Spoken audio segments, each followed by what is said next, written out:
Is there something better suited, do you think, as a professional historian, of the female disposition to the role of a monarch and an empress? So if we look certainly to our British history, we have arguably our best monarchs were all women: Elizabeth I, Victoria, and Elizabeth II. What's your take on that as a professional historian?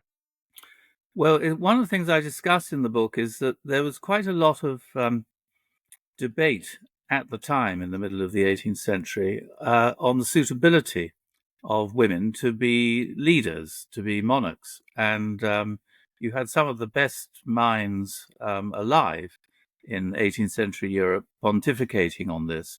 And the general consensus was that for various reasons, some physical, some emotional, some psychological, women were extremely well suited to being sovereigns.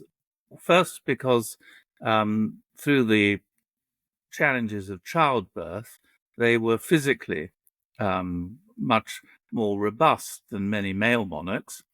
And secondly, because of their perceived frailty as the weaker sex, so called, they were, of course, also uh, allowed to choose their mostly male advisors rather than have them imposed on them.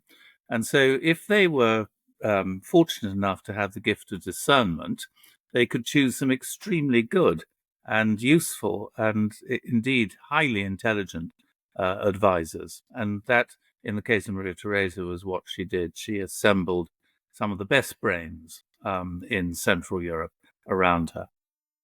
So you said she had incredible discernment. To what extent was that a environment of her upbringing, and to what extent was that just her naturally been rather discerning and rather wise? Well, she was trained by the Jesuits, and the discernment is a big part of a Jesuitical formation. Um, and I think that is partly the explanation, but she had tremendous intuition. She chose advisors, some of whom, one in particular, who overhauled the entire administration of her state, Haugwitz, was said to look like a half-wit rather than a statesman because he had a permanent twitch and his coat was covered always with snuff stains. But she chose him, and when people said, "Why on earth have you chosen this person who looks like a half-wit?" she said, "Well, he's honest, he's completely without ambition, and he's extremely hardworking and loyal. That's all you need of a servant of the state."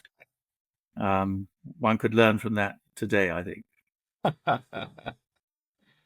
So she didn't shy away from using her personal traits, be it her blonde hair, engaging smile, or a fine complexion, to win people over. What causes was she trying to win people over to get them on side? Well, first of all, loyalty to her, personal loyalty to her, and also, secondly, that they would rally round and be prepared to die for her if necessary in her armies.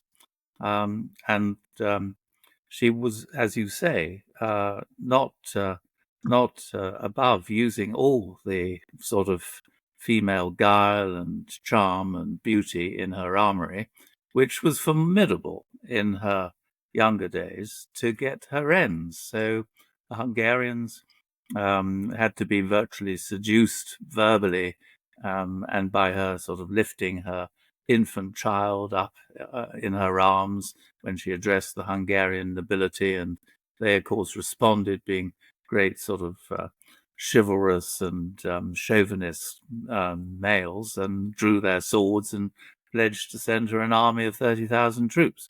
So all that, that was part of her impression management skills. When she spoke to the Hungarians, didn't she say something like, "We need to save our persons, our children, and our crown"? It That's sounds like right. a line taken straight out of the modern culture wars. Yeah, absolutely. Absolutely.